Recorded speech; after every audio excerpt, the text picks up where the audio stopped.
This is a tale of two very different cities, two remarkable men and two similar but different inventions that could revolutionise car engines. What has the French Riviera got in common with Melbourne?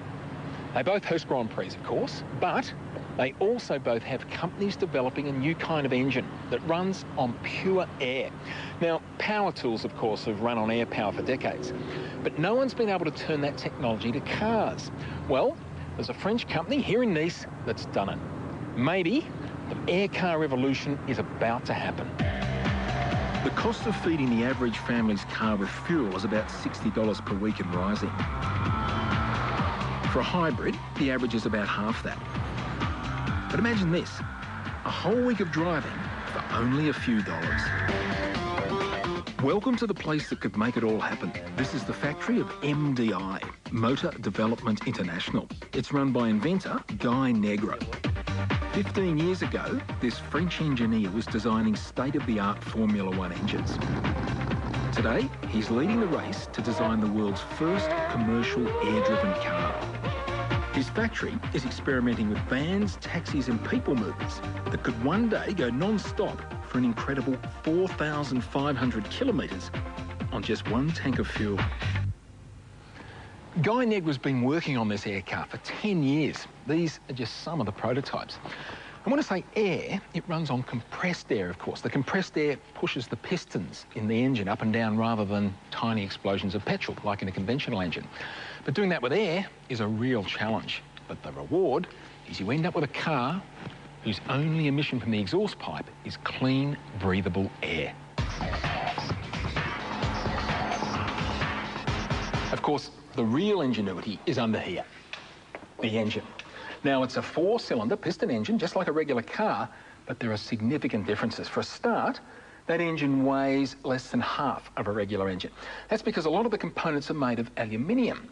Now, the reason they can do that is because there's no combustion. This is driven by air pressure. In fact, you can hold your hand on that engine when it's running and it would just feel warm. So it's well below the melting temperature of aluminium, which means that something like 80% of this engine is made from that lightweight material. So instead of those tiny hot explosions of petrol and oxygen pushing the pistons up and down, like in a normal internal combustion engine, the air engine has compressed air doing the job instead. This is what the air car looks like underneath the seats. There are 3 compressed air cylinders, cutaway models of them here. Now, the pressure in these things is 300 bar. That's 150 times the pressure you'd pump your car tyres to. So, very high pressure environment. And that's why they're made of carbon fibre. If they made these of metal, if you had a car accident, they could explode and send shrapnel everywhere. Whereas the carbon fibre just splits.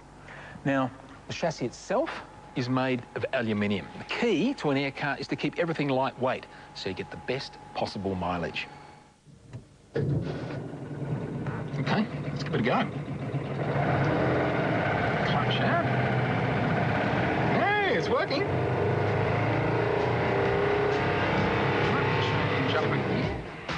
Push button gears for now, but the final version will be automatic. Now, keep in mind this is just a prototype, so it feels and drives pretty much like a normal car. Now, when they finally go to market with these cars, they say they'll have a top speed of about 110 kilometres an hour, and you should get about 200 kilometres out of the tanks in the back before you have to refill, which, given it's for city driving, it's pretty good, I'd say.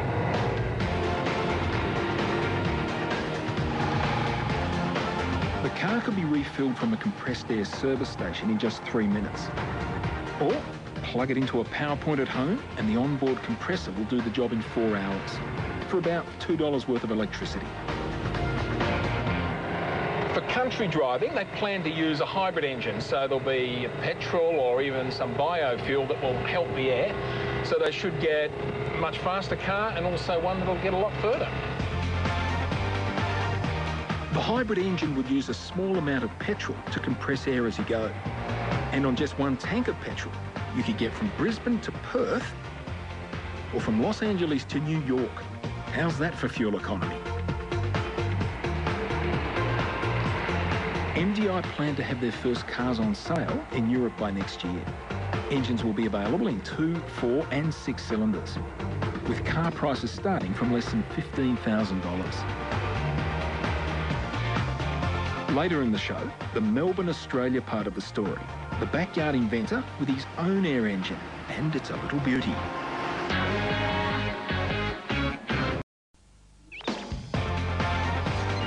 Earlier in the show, we showed you how one man's passion for air could save us a fortune at the petrol pump.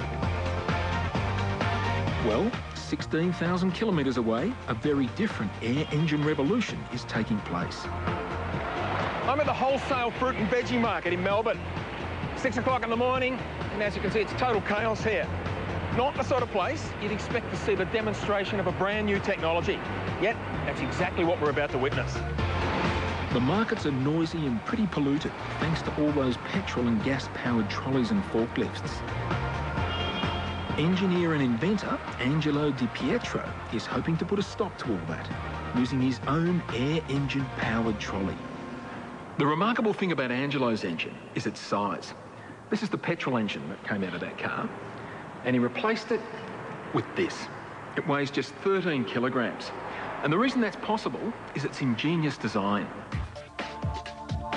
Instead of pushing pistons up and down like in a conventional petrol engine and in the French air motor, here, compressed air moves a single rotary piston around to power the central drive shaft. The beauty of the design is that the engine parts hardly touch. A layer of air cushions the rotation of the piston, so there's very little loss of energy to friction, and so very little loss of power. In a normal car, much of the engine power output can be lost running the engine itself and things like the gearbox. Angelo's rotary engine will be much more efficient. There's no gearbox, few parts to move, and the engine itself is incredibly light, so much of the power goes straight to the wheels. Its size-to-power ratio is incredibly good. There's not many car engines that you can hold in your hands. And Angelo has plans for a new engine weighing just 6 kilos, less than half the weight of this one.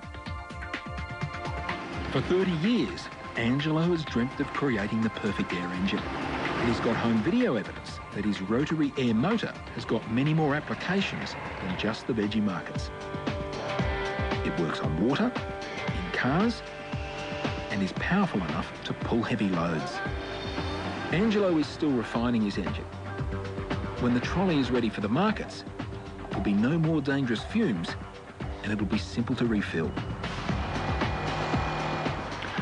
To fill up, of course, you don't need petrol, just a bit of compressed air. Takes about 2 or 3 minutes to fill up, and for that you get about 2 hours of driving. The trolley's already got the thumbs up down at the markets. So you reckon this is the future? It's gotta be, mate. This is the invention that is gonna help the environment, it's gonna help the health of people, and it's gonna generate many thousands of jobs. So on different sides of the world, in different ways, two men are doing what was once thought impossible, and changing the way we could all live beyond tomorrow.